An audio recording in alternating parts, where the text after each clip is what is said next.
for joining us today. We're super excited to have you here.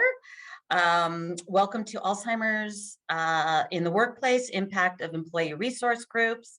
My name is Liz Dasher, and I'm with the Alzheimer's Association, Northern California, Northern Nevada chapter. While we're waiting, if everybody could just pop into the chat and let us know where you're joining us from today and maybe what's bringing you here. Just a few quick housekeeping notes. We are recording this session, and throughout the presentation, if you have any questions, please use the Q&A function to put them in there, and or request any additional information that you might need. We'll also be doing a Q&A at the end, so we'll be using that feature. And keep an eye on the chat because we'll be sharing some important information in the chat and some links that you can utilize. If you need anything, please feel free to put that in the chat. I'm here to help out. And again, thank you so much for joining us. And I am going to turn it over to our awesome member of our board of directors, Tammy Sanders. Great, thank you, Liz. Thank you so much. Welcome, everyone. Thank you for joining our Alzheimer's in the Workplace, the Impact of Employee Resource Groups event today. I'm Tammy Sanders, a first-year board member of the Northern California and Northern Nevada Association. I am also a diversity, equity, and inclusion leader at Lamb Research, and one of my responsibilities is shaping our employee resource group community. Did you know that 90% of Fortune 500 companies have ERGs? This is why this opportunity is so incredible, the ability to reach more people through your participation. So thank you for your time today. Today, most everyone we know is connected in some way to Alzheimer's, and I am no different. My grandmother was impacted by Alzheimer's, and witnessing her deterioration was a heartbreak to our entire family. So our Alzheimer's vision and mission speaks to me, and I hope it speaks to all of you as well. Our vision is a world without Alzheimer's and all dementia. And our mission is the Alzheimer's Association leads the way to end Alzheimer's and all dementia by accelerating global research, which is wonderful, driving risk reduction and early detection, and maximizing quality care and support. We lean on three strategic pillars of care and support, research, and advocacy. Additional data here is over 6 million people are living right now with Alzheimer's. Over 11 million people are providing unpaid care, with many of these people working full-time jobs. Alzheimer's affects racial groups and ethnic groups differently, and many face unique challenges. Today, 35% of working caregivers across the world say they have hidden the diagnosis of dementia and family members.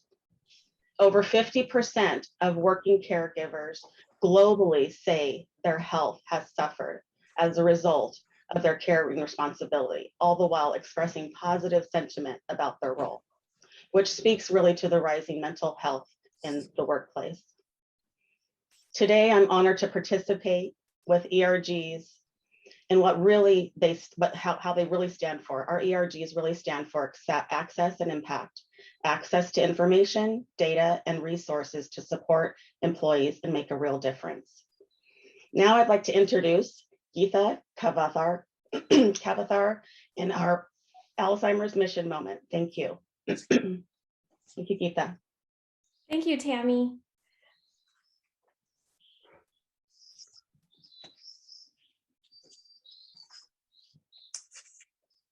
Just a second. Thank you, Tammy. My name is Geetha Kavathekar. I'm a security project manager in the security team at DoorDash. It is an honor to be asked to share my story here. My mother, Nilima Ingle, was diagnosed with MCI, mild cognitive impairment, almost 14 years ago, and then she progressed into Alzheimer's. My mother married my father, Sudhakar Ingle, and immigrated from India in 1970, and has always been a role model for me as she got her master's degree in library science and worked as a reference librarian and juggled everything in our house, including my dad's consulting business, and together raised my younger sister and I in Wisconsin. She assimilated and ensured we were instilled with many values including the respect for both Indian and American culture. In recent years, I watched as my father transformed in front of my eyes to being the main caregiver to my mom. I watched helplessly as my mom, a vibrant, compassionate, outgoing person, went through a myriad of health issues, and her personality completely changed. However, when I think about it deeper, my mom still continues to teach me many life lessons. In this fast-paced world and in the Bay Area, the hub of high tech, when I visit her in Pacific Garden Memory Care, my life slows down and I'm truly living in the moment because for her, that's all there is. It's not about the quantity, but the quality of time I have with her. She reminds me that in the world of tech, where we are asked to deliver on metrics, that what we deliver is as important as how we deliver it, and to treat others with respect, kindness, and humanity is equally as important. Both truths can be equal and possible. Without fail and without knowledge of my name, she knows who I am. She knows I love her. She reminds me at the end of the day, I came into this world with love and will leave it knowing that my parents loved me. And I hope they know the same of me. She has taught me that through her actions, not words, because she can no longer express them. I want to take a minute to share a very personal story. Every time I visit her and tell her I'm about to get going, she grabs my hand and gives it a kiss and smiles at me. It's instinctive and not forced in any way. She does not remember my name or my relationship to her, but she knows I'm someone who loves her deeply. What I've learned is that kindness is a strength and not a weakness that transcends all aspects of our lives. At a time when the pandemic has forced us to isolate, it has been even harder on those with this disease. It can be mentally and physically crippling, but find your community and know you are not alone. And that is where DoorDash and women at ERG gave me an opportunity to speak about a topic that is very deeply personal to me and actually allowed me to talk about something I had not in a large professional setting. At DoorDash, we have BOSS, which stands for Better Ourselves Speaker Series, a monthly session where employees and invited guest speakers present on a topic they feel passionate about. BOSS's mission is to create a space where women at ERG and allies at DoorDash can share knowledge and experience to help equip us with resources to better ourselves. I felt that this could be my chance to break out of the bias people, including myself, may have. So in 2019, I touched upon sensitive topics like sandwich generation, since I'm a caregiver for my teen daughter and aging parents. At DoorDash, we talk about and value diversity and inclusivity. So I hope that what I shared would resonate with team members, no matter what stage they were at in their life.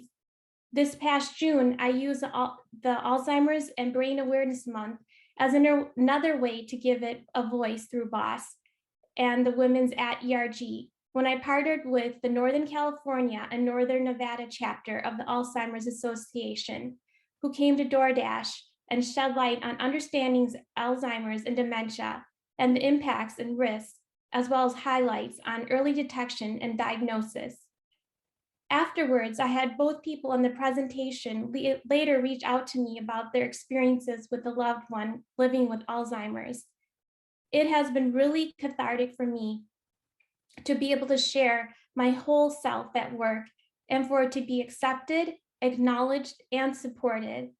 That is why I feel what ERGs are all about, is for people to find a safe place of acceptance and belonging. When we all have that, we all thrive and grow together. For me, this whole journey has been really difficult at times, and I find that if I let myself, I can go to a really dark place, but I go back to the core of who my mother was and is, and move forward in the way she would want me to, which is to continue to lean on your communities, whether it's in your family, friends, or partnering with ERGs and the Alzheimer's Association. Thank you again for giving me another chance to share my voice and for listening. I appreciate and am humbled and grateful for the opportunity both DoorDash and Alzheimer's Association have given me. Now I will pass it on to our moderator for today's panel discussion, Kim Stepp, CEO and co-founder of Rise Equity. Thank you so much, Geeta, for sharing your story. My name is Kim Stepp, and I'm honored to be here today. I'm a board member of the Alzheimer's Association, Northern California, Northern Nevada, and the co-founder and CEO of Rise Equity. And I'd like to welcome you and thank you for taking time out of your busy schedule today to attend the session. Everyone on this panel has been touched by Alzheimer's or another form of dementia. I lost my husband 7 years ago to young onset Alzheimer's. I'll go ahead and briefly introduce each panelist before we get started, but you'll learn more about their story throughout the discussion. Elizabeth Edgerly, she is the executive director of the Alzheimer's Association, Northern California and Northern Nevada, and was a long distance caregiver for her mother who suffered from Lewy body dementia. Karen Taylor is the chief diversity officer at Workday and lost her mother to Alzheimer's disease last year. Roger Crockett is a diversity, equity, and inclusion leader and the former vice president and global head of equity, inclusion, at Western Digital. Roger also recently lost his mother to Alzheimer's. And Veronica Diaz, she is a senior executive assistant at Marvell Technology, and she is a former Women's Business Resource Group leader and is the primary caregiver for her mother. Welcome, everyone. I'm incredibly grateful to be with all of you today. And while I know many of your stories personally, it would be a great foundation for everyone attending to learn a little more about your story. How did you manage caregiving and your working experiences? And Roger, would you mind starting us off? Kim, thank you so much. I'd be happy to start us off. I first want to just thank everybody for being here, all those who are on the Zoom to listen to this panel. Thank you for taking time out. Thank you especially to the Alzheimer's Association, all the leadership and the staff there who've worked so hard to put this together, who worked so hard all year round to support the cause for helping end Alzheimer's. I'm sort of filled with this mix of joy and sadness at the same time. I was listening to Geeta and her story just resonated so deeply with me, and so many parallels to the journey that I've taken. And it reminds me of how important it is to share our stories with one another. And I want to say, Kim, that my story is a bit about how for a long time I was what I would describe as a bit of a silent sufferer as a caregiver. Because my mother was this strong woman. She was an educator, the principal of a high school with a brilliant mind, came from a strong legacy of Black women. And it was just so difficult to see her when she first was diagnosed with dementia and the way that she struggled. And I kind of I thought in protecting her by being silent about it, that would be okay. And I found in time when I let the story out, just how I was greeting with such warmth and how many other people who I encountered that had family members, spouses like yours or parents or whomever that suffered through this disease that touches so many. And they said, it's okay to open up and connect and share. And that really helped me then sort of get up and go to work, come back home, and do what I needed to do to support my mother and my family by just kind of opening up, sharing, and being embraced by the entirety of the Alzheimer's community. So that was really important for me. Thank you so much, Roger. Veronica, you have a unique story, and I'd love to hear if you could share a little bit about your caregiving experience and especially the pandemic, what happened for you? How did you manage caregiving and your working experience when we all went into lockdown in March of 2020? Absolutely. Well, I'm so humbled to be here, and good morning, everyone. Thank you for your time and being part of this. So yeah, we've only been into it a few minutes, and I already have commonalities with Roger's story with Gita, and so I'm really thrilled to be here. So my story again is my mom was pretty much a housewife, and unfortunately my parents separated at a really young age. So I've kind of always been my mom's caregiver. And so, when she was diagnosed about 11 years ago, there was a time when I was in denial about it. It's this part of you that, I've been living with my mom, been taking care of her. And it's like, well, people forget things. I forget things. So there was a huge part, and I would say the early years that, it was just the sense of that's not what my mom has. But as time progressed, and definitely now, obviously there's a difference. And so, when the pandemic hit, it was scary. It was, oh gosh, I can't even put into words. It was this sense of in certain ways, panic, because we're worried about what's going to happen. We're worried about, being safe and not. And so I had to get really, really creative with, working from home. I would have to, put movies on, and I wasn't able to take my mom to the senior care center. So it was definitely challenging by all means, but I always feel in life that, that things like that, when you have challenges, it makes you that much more resilient.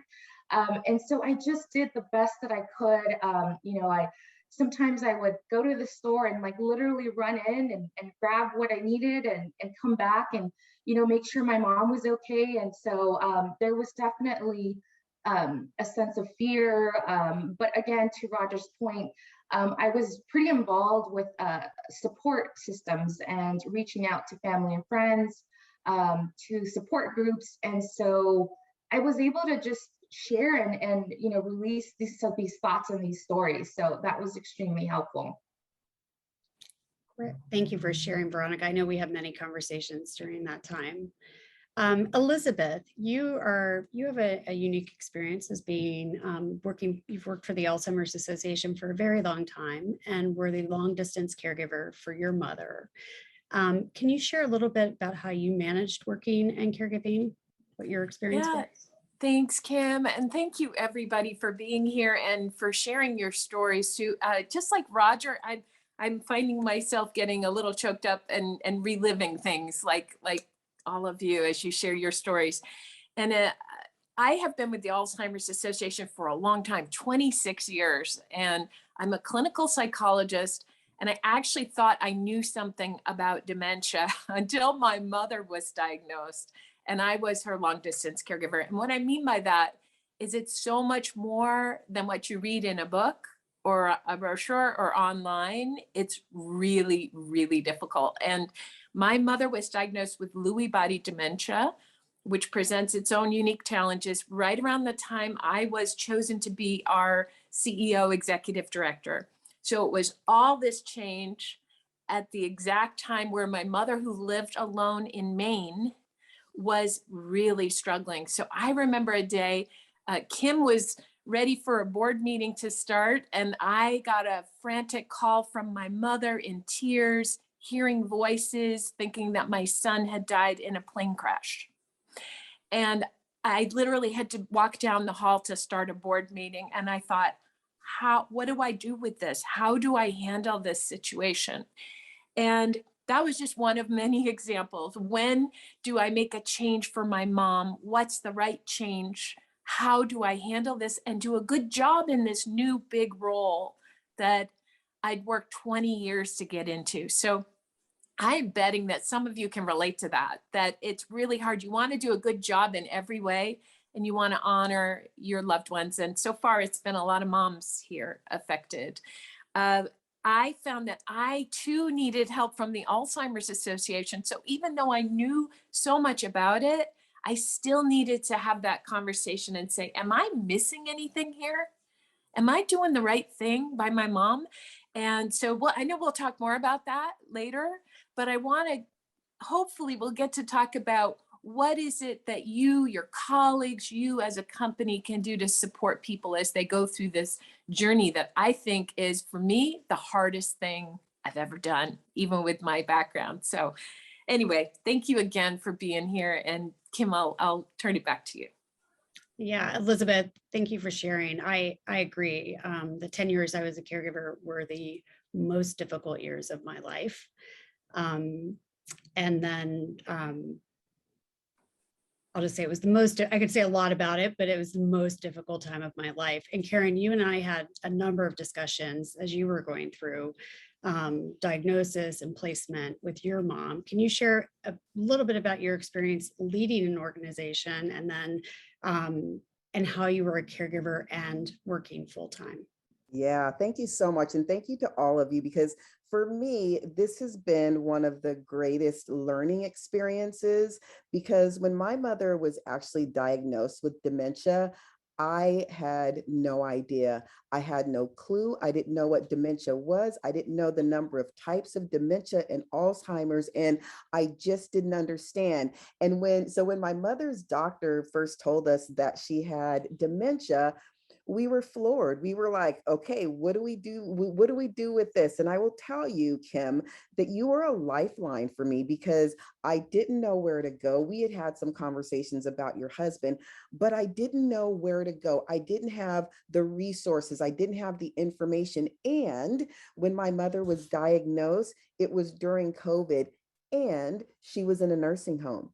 And so we didn't even have access to her. And so at the time, the first year, I don't know if you all remember, we could actually go out and we could actually take our parents out of a nursing home and take them to a doctor's appointment. Well, that stopped kind of halfway into the pandemic. And so it eventually got to a point to where it was even harder to figure out how to support my mother.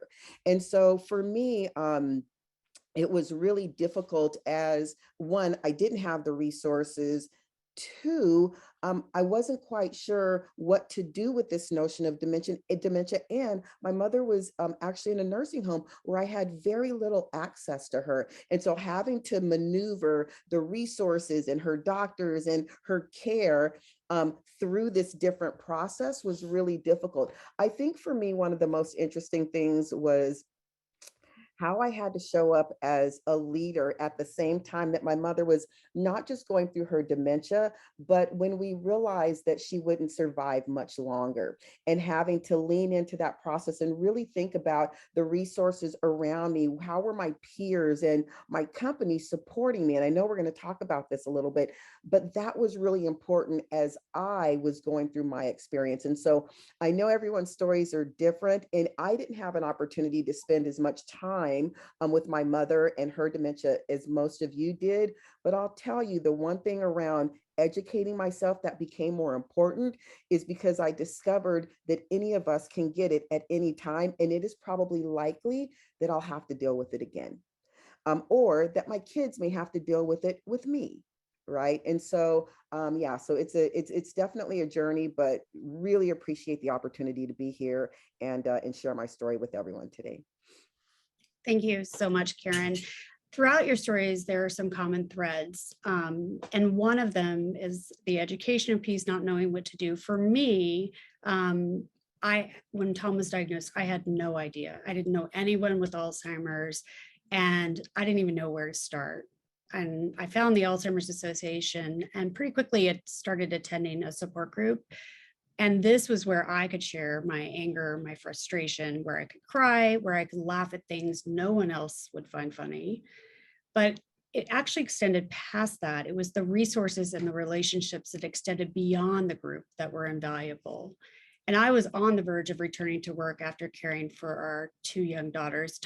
Our girls were 6 and 8 when Tom was diagnosed. But his diagnosis changed everything.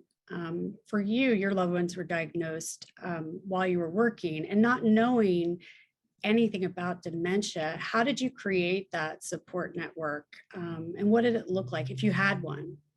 I know, Karen, you mentioned we talked a lot, and I've talked with all of you on this panel.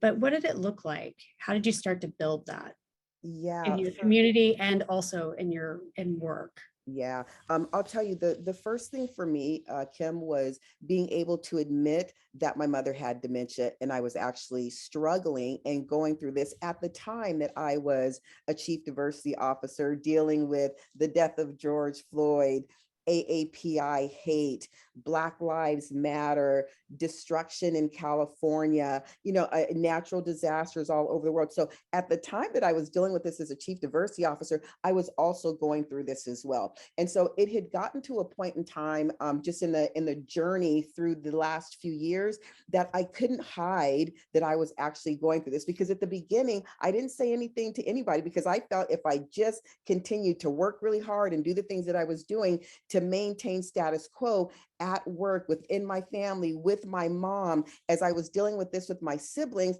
I just thought, I'm just going to keep on going. And then I had to say something to my colleagues. And it was the biggest relief that I can tell you that I ever had, because that was when the support network, especially at work, really stepped in to help. That was when I was able to release some of my other responsibilities and lean on my coworkers, as I was really needing to refocus my attentions on my mother, because I really had to lean in and just get involved in a bit of a different way. And so for me, that support that came from my colleagues, and then I'll talk about this maybe a little bit later, but the resources that then became available, I didn't even know we had resources at work to support our employees that were going through something like dementia or Alzheimer's. And so for me, that support network, specifically for my immediate peers, and that release of being able to that relief of just being able to say, "Ooh, I'm not in this alone, and I have the support that I need," became really critical as part of my process. Great, thank you, Karen. Roger, Elizabeth, or Veronica, do you want to add anything? Yeah, I'll just quickly, first of all, I'll quickly say that Karen is clearly a much greater person than I, because I was also a chief diversity officer, and the weight, Karen, the weight of the progression of my mother's disease into full-fledged Alzheimer's. She wasn't speaking or moving. She was bedridden at this point.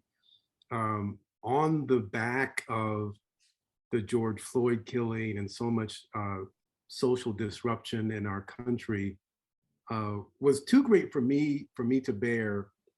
And so I stepped away from my role. There was, you can imagine that as diversity leaders, during this time, the post-George Floyd pandemic era was so great and so intense.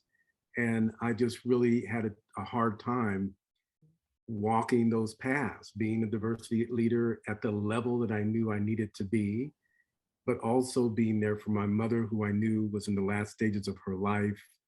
And the other little component for me that made it important for me to actually step away from the workplace was because for so many years, I had been a distant caregiver, if you will. I lived in Chicago before moving back to the Bay Area, but my mother was in the Bay Area, so I would fly in sometimes multiple times during the month to make sure that she was okay. And that had its own unique challenges, of course. But once I moved here to take care of her, knowing that she was in the last stages of her life, my community was the care team that I had built for her over time, who had become, frankly, so she had 24/7 care at her house.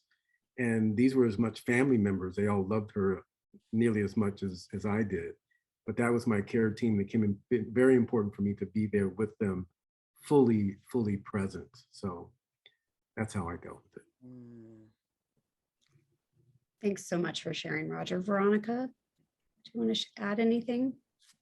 Karen and Roger did such an amazing job in terms of covering it all, but I think for me, it was, close relatives. It was, sometimes, our family, right? As Roger mentioned, it was you know, cousins. It's who I knew that, and sometimes I would rotate, right? You know, you kind of, you know, talk to different people, whether it's you know, best friends, and it was a lot also. And there was times when you know, this might, you know, be one of those kind of funny times, but also difficult times. And I remember one time I had like a breakdown, and I literally called the Alzheimer's Association, and this random person answered the phone, and just, I think they heard me cry on the phone too, but just the empathy that I received, and it was a stranger, it just melted my heart, and it helped. It helped me just release it and just be able to get through it. So there's definitely, it's tough, as Karen mentioned. It's like you don't know who to reach out to sometimes, but as you start to talk, you know, as you start to let things out and reach out to your circle of family and friends, then you start building that network. So so absolutely, it's great to have the people that I have around me. Great, thank you. I think, Veronica, we've all cried throughout our journey many times. Yeah. I know, I was about to say, okay, if maybe I can say something right now, but I can't because I'm about to tear up. So thank you, Veronica. But what I was going to say, though, is you're absolutely right. There were times where I would just remember, I would just have to go in a bathroom or in my bedroom and just shed all of the stress. And for me, that's what it was. It was the compounded experience of having to deal with it all at the same time. And so that release and just being able to go in a corner and cry sometimes, honestly, was my saving grace. But sometimes it would happen in a room by myself. Sometimes it would happen while I was on the phone, or sometimes it would happen when I was in a room, you know, with a bunch of people. And I just had to deal with whatever, whenever it came, I just had to deal with it. Right. And so, and I know I felt like at first a little bit of shame around, oh my God, I'm not holding it all together. Right. And then it was just like, you're not going to be healthy if you don't get some of this out of your body. Right. And so that totally resonates with me. And let me just quickly say, this is important. And given that I'm the only male on the panel, I had to come to terms with the fact that it's okay. I'm not historically, I'm not really a crier, but let me tell you, I have shed so many tears, and it's been a good thing. And I had to come to terms with that's okay. And I had to come to terms with people around me, you know, seeing me so vulnerable, because unless I was able to release the pain, the emotion, you know, I honestly don't know what would have happened. So I want to tell everybody out there, men included, it's okay for that release. It's okay to let your emotions out. It's okay to cry. It's okay to talk to share your problems with a friend, a spouse, or someone at the Alzheimer's Association. It's not just okay, it's necessary. Absolutely, Roger. And that's actually a great transition into some of the current challenges in the workplace. So we all know there is a stigma around Alzheimer's and dementia. And Alzheimer's and other caregiving roles create the perception that being a caregiver means it is separate from your work life. And there are often fears that if you disclose your responsibilities at work, you'll be passed over for a promotion or seen as not committed or not contributing. And keep in mind that caregiving looks different for everyone, whether it's an Alzheimer, you're caring for somebody with Alzheimer's or dementia, or there are lots of other forms of care, including elder care, child care, people with disabilities, and so on. So what are the impacts of disclosure in reality? I'll start off, Kim. You know, for me right now, disclosure, I think in the past has definitely been an issue. I would say that over the last couple of years, what we've all gone through in a multitude of different ways has made disclosure a must. right? And I think, and not just about something like this, I think about the life experiences that we're all having and how we're being impacted and how everything is kind of coming into our circle all at one time. We've got to get to a point to where we can't let people hang on to that stress any longer, because there are too many stresses in life for people to have to hold on and cover and hide what they're going through. So for me right now, company cultures around, do you have an open culture in which you are supporting your employees through all of their different needs, is the biggest thing that companies can do right now.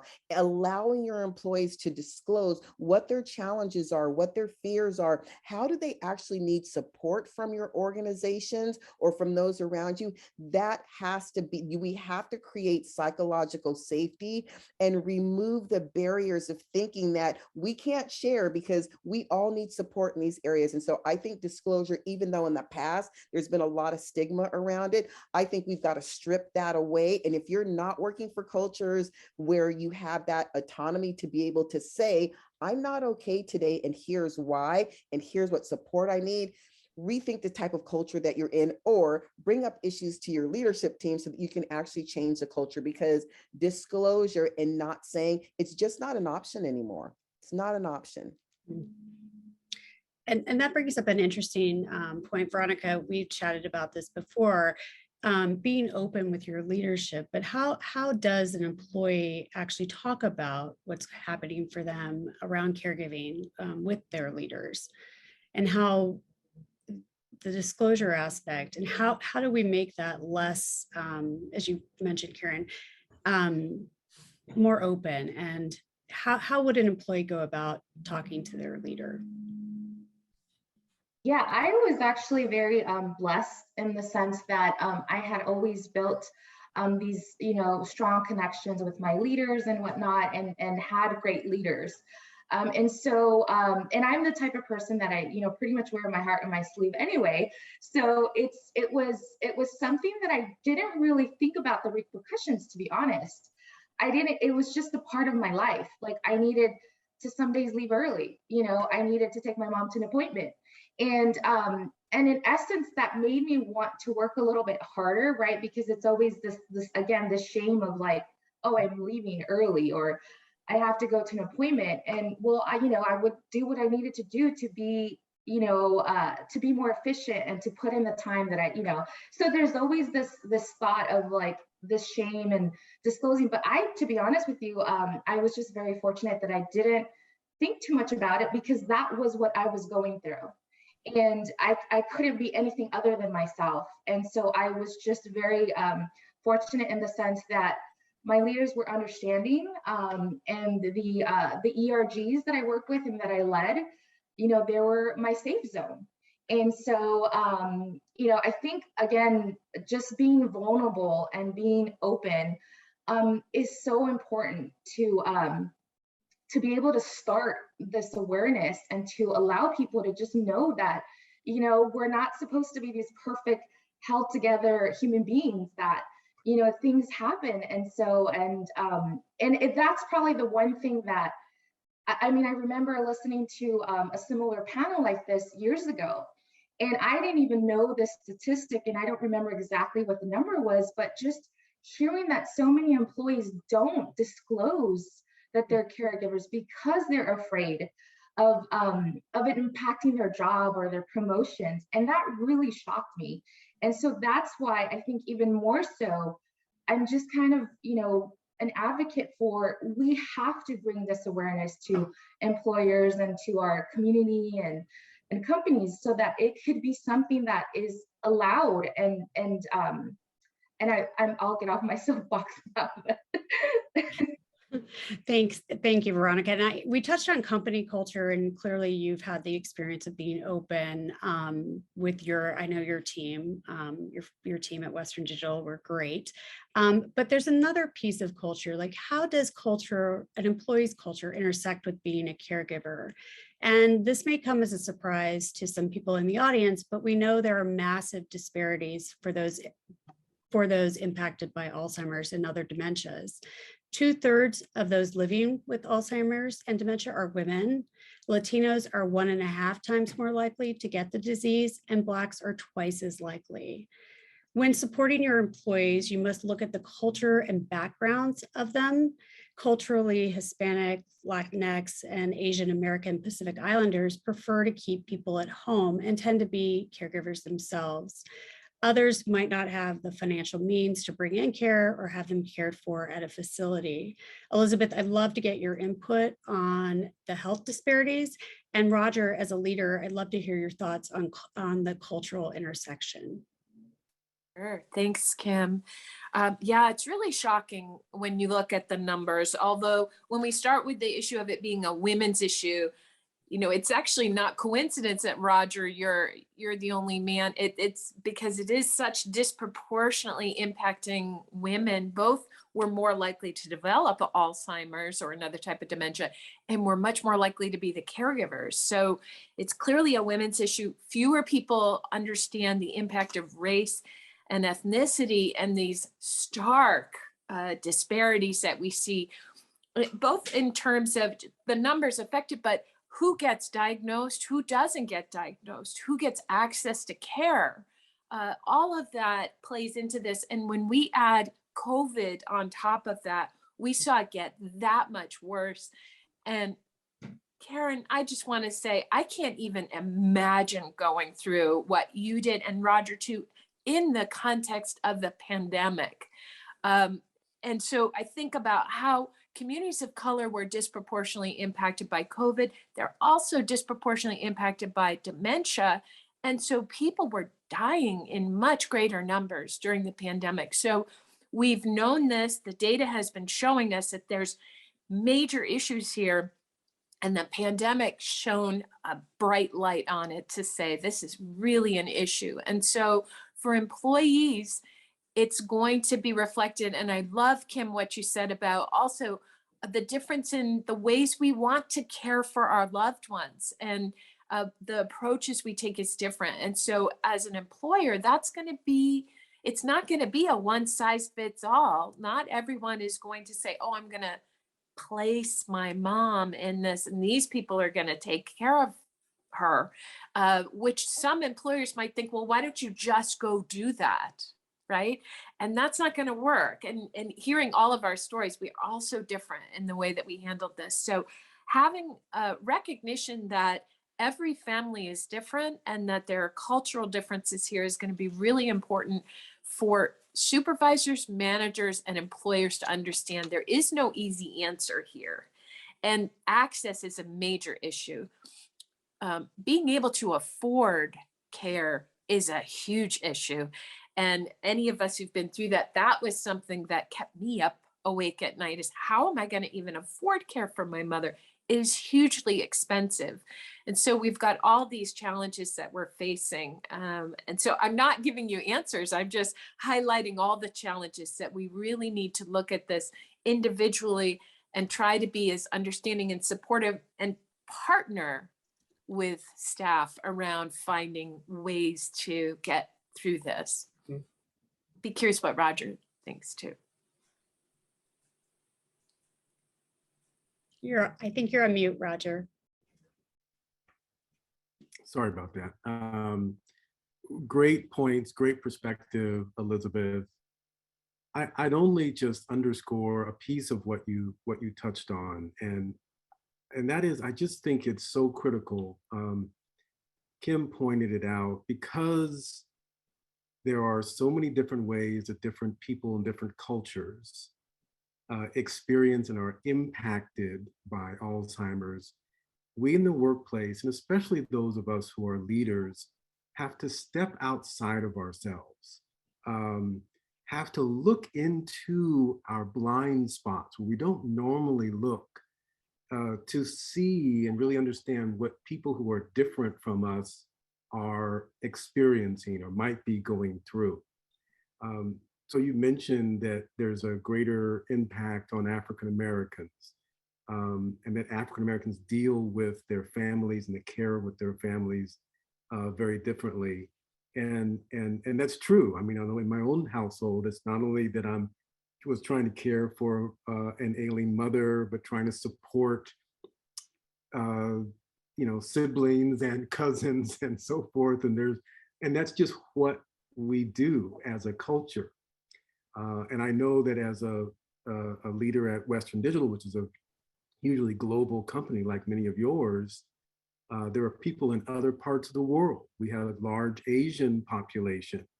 And when you were dealing with employees in different parts, in China and Thailand and Malaysia, they have a whole different slew of things that they're dealing with inside their homes. And the pandemic made that even much more difficult to understand because we weren't there in real life. So it becomes incumbent upon all of us to work harder at looking beyond our own experiences to really learn and be open to understanding that others have different experiences, different ways that they deal with their lives, and being sympathetic and empathetic and supportive of them as well. Thank you, Roger, for sharing that.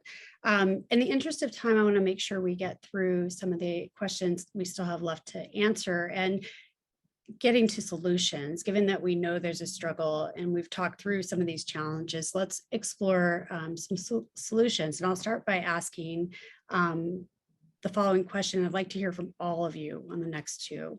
So what role can inclusion groups, employee resource groups play in supporting their caregivers? Love to hear your ideas. So for me, the biggest thing that inclusion groups can do is help to educate us on the challenges and the issues that they're actually experiencing, helping us understand what is the lived experience that they are having as they're dealing with this situation, so that they can elevate that to their companies, so that companies can support them, add additional benefits, add additional discussion groups, add additional layers of support for an organization. But employee resource groups, we call ours employee belonging councils, but those groups hold so much information. They are living the experience that they want us to know that they're struggling with.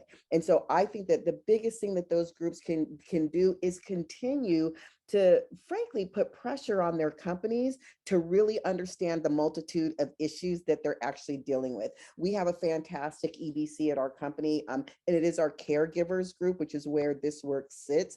That group has the resources that they need to be able to support not just the folks within their group, but to also help to elevate the voice within the company. The only way that managers are going to be more understanding and more empathetic and know what their employees are going through is for those groups to continue to help to educate our organizations. So for me, that's one of the biggest things and one of the biggest values that they have, because they're actually living it more so than maybe some of the rest of us are.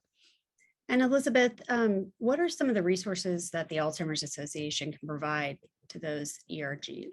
Yeah, well, we've talked about some already, and I saw in the chat our 1-800 helpline, 24/7 helpline was posted there. So that's something that Veronica mentioned calling. But some of what we can do is we talked about classes, education. If you open it up and say, hey, we want to share information about what is Alzheimer's? How do you know there's a problem?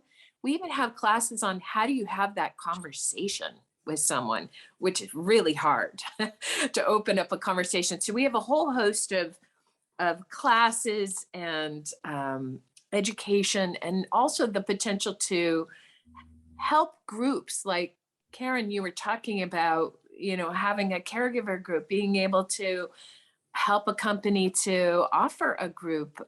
We've done those kinds of things.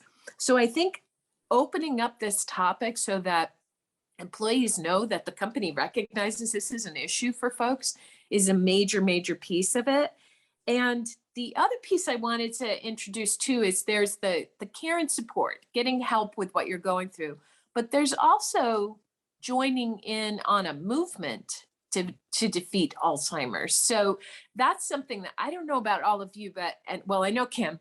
I know this is true for Kim, but part of my healing and part of how I deal with my loss of my mother is I'm involved in this movement and telling the story and getting my friends and family to join me in the walk to end Alzheimer's and all of that. So I see it as kind of a multifaceted partnership potentially with companies and their employees to say, you know, we get it.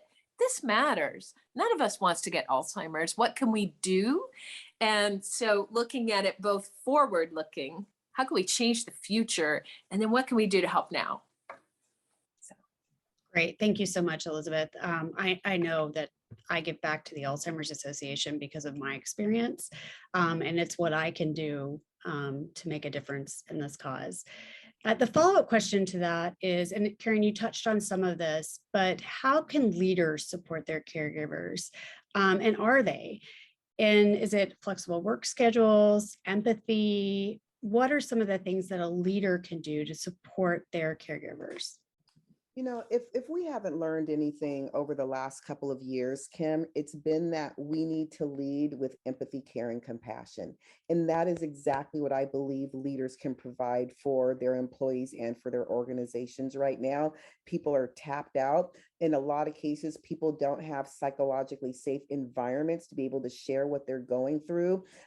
Everyone is dealing with things. So in even some cases, employees are feeling isolated or invisible. And I think what a leader can do is lean into the myriad of experiences that their employees are dealing with and show up with empathy, care, and compassion. Great, thank you. Roger, do you have anything to add, or Veronica? I would only echo. I would echo what Karen just said, and I would remind folks that, you know, many of us get an opportunity to be a CEO, a chief executive officer of one of these companies, but we can be a different kind of a CEO. We can be the Roger, there are Catalysts, which is an organization. Sorry, sorry. Your audio is cutting out, Roger. Okay, well, I won't take any more time. I'll just say what I was telling people is be a CEO, a chief empathy officer, just like Karen was said. We can all be CEOs. We can all be CEOs. Before we get to the Q&A, I have two final questions for each speaker, and I'd like to hear from all of you. Number one, if leaders or employees should know one thing from today, what is it? And number two, I always end with this question: what gives you hope right now? Karen, you want to start us off? Of course, always happy to start us off. So look, I think the one thing that people can do right now is educate themselves. And the one caveat that I'll add to that is educate yourselves early. I just wasn't aware, and I waited until my mother had dementia before I understood anything about it. So to Elizabeth's point and a lot of the points on the call, get involved, educate yourself, and I think that's gonna, that's gonna actually go a long way. In terms of what brings me hope is discussions like this, discussions in which we open up and we share and we lean into supporting one another in the best way that we can. I believe that that's what's going to make this a better world. And the more that we can do things like this, and the more that we can help and support each other, the more we will all live much healthier and happy lives. Elizabeth? Yes, and what's one thing I would say? Partner with the Alzheimer's Association. Obviously, I'm biased, but we really do welcome you with open arms. We know that Alzheimer's and dementia is often hidden in your colleagues and in the companies around the Bay Area and beyond, and it doesn't need to be that way. So we really do want to partner around that. And what gives me hope? Research on Alzheimer's and dementia gives me tremendous hope. One thing I didn't mention, the Alzheimer's Association is the largest nonprofit funder of Alzheimer's science in the world. And there's so much research taking place. I hope that someday we don't have to have a session like this because the treatments are really effective. but we're a little ways from that. But in the meantime, we're going to keep working on it and help people as they go through this. So that gives me hope. Great, thank you. Roger? Well, I would just say to remember the fact that everyone has a story, and you don't often know other people's stories. You don't know what's beneath the surface that's going on with people, just beyond how they appear to you physically. There's a lot going on inside of people in the workplace, and very often people are struggling to hide and soldier on through that. So just understand that that's going on, and try to do your best, your best to be thoughtful and caring and supportive, and know and try to understand what people are going through. And what gives me hope is the 200 some odd people who are on this particular Zoom panel discussion. Just knowing that we have foot soldiers out there to help in our fight to end Alzheimer's, that gives me great hope. Thank you, Roger. And Veronica? Yes, I just wanted to echo how just privileged I am to be with such amazing panel. This has been great. I think you guys covered it all, but just throwing in my 2 cents, absolutely reach out. There's resources out there. I remember kind of early on, I literally took a day off of work, and it was a full day kind of workshop, and it was like a crash course on Alzheimer's, and that helped tremendously. And so again, just get educated. Oftentimes we think, well, what can I do, right? And it's things like this. It's having conversations. It's talking to your employers, talking to your team, talking to families. So I think, again, echoing to what Roger and Karen and Elizabeth said is just, educate yourself, reach out, have that empathy, because again, Roger, as he mentioned, we don't all know what we're all going through. And that, that act of kindness, that empathy goes such a long way. Thanks, Kim. Oh, as far as what gives me hope, things like this, having, just bringing that awareness to everyone, that gives me hope, and knowing that we are starting a movement and that things are changing. So thanks, Kim. Yeah, thank you so much, Veronica. We're going to get to a few questions. I know we're almost at time, but if you need to jump off, please do. We'll do everything we can to answer your questions in the chat and follow up with you if necessary. But if you need to jump off, I'll just leave you with this. I was a caregiver for nearly 10 years while raising my young daughters, and I cannot adequately express my gratitude to the Alzheimer's Association for their support, resources, and advocacy throughout my entire journey. So if you are struggling with caregiving, please reach out as an individual, an inclusion group, ERG leader, or a leader to learn more about how they can support you and your employees. And I'll say thank you to the panelists for spending time with us, and thank you for spending taking an hour out of your day to spend with us. With that, I'll get to some questions. Let me just, Erin, do you want to take yourself off mute and ask them?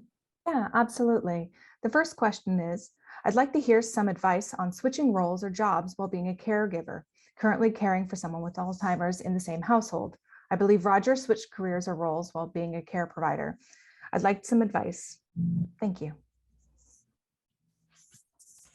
Wow. Well, I'll start, but please others chime in. It can be a challenge. Just know that up front. But I think the first thing is to approach your leadership and just be open and honest. It's been a theme throughout this panel, and whatever question was asked, openness, honesty. I think those are good things to lead by. And so I was always very clear with my bosses that this is my situation. This is part of who I am, and supporting my family is very, very critical to me. I am someone who takes my job very seriously and works very hard, but I do have a life and people that count on me outside of work, and I have to be responsible to them as well. And I think in being open, I never faced any resistance, to that. And but if I had, then I would have known that it wasn't the right place, the right opportunity for me. So hopefully that's at least somewhat helpful, but I'm sure others have some input. I think in the interest of time, we have time for one more question. So Erin, do you have another I question? do have one other question. And for everyone who did ask a question, we weren't able to answer it, we will be able to follow up with you directly. Just send the host and panelists a message in the chat with your contact information. Last question. At my company, we have ERGs focusing on women, Asia Pacific, Black, veteran employees, and Pride. Suggestions on how to incorporate caregiving support into these, or as a separate entity, and how to bridge that gap. I will chime in really quickly because that's something that I feel that kind of fits into my realm. So I was part of a women's ERG, so I was a board member, and then I also led up our Latinx group. And the Latinx group was very kind of grassrooty, and the women's group was more established. And so I always thought about, okay, caregiving is something that extends across all ERGs or BRGs. And so that's something that I'm looking into doing now with my new company. And so again, I just think that having these conversations, being open, approach leaders, have brainstorming sessions. So I think it's something that you have to kind of chug along, but definitely something that I think the caregiving is across all BRGs. And it's something that I brought to the table to each of the ones that I had. To the women's group, I was very open about it. With our Latinx group, I was open about it as well. And so, and that's my quick 2 cents and word of advice on that. Can I just add one thing? Thank you for sharing that, Veronica, because I think one of the things that you actually are calling out that's really important is the intersection across ERGs, and the importance that just because I'm Latina doesn't mean that I'm not dealing with caregiving issues or women issues or LGBTQ issues. And so that intersection of the ERGs becomes really important in a group like a caregiver. And a caregiver, to your point, there's everybody, right? We're all caregivers. And so being able to incorporate that into your other ERGs, or starting a new specific caregiving ERG so that there's a high intensity around caregiving and the needs and resources needed there, is also another option I think that companies have. I think both certainly work, but I love the fact that you brought that intersectionality into the conversation, because it becomes really important as we're dealing with the complexity of layered issues as well. Absolutely, Karen. Thank you for sharing. With that, I will say we're going to get to all of your questions in the chat. Please share your contact information and we will follow up with you. I feel like we could talk about this topic all day long. It seems like there's never enough time. So I will say thank you so much for being here. Thank you to our panelists for sharing, being open, and thank you for being here, and have a wonderful day. And I'll turn it over to Tammy to close it out.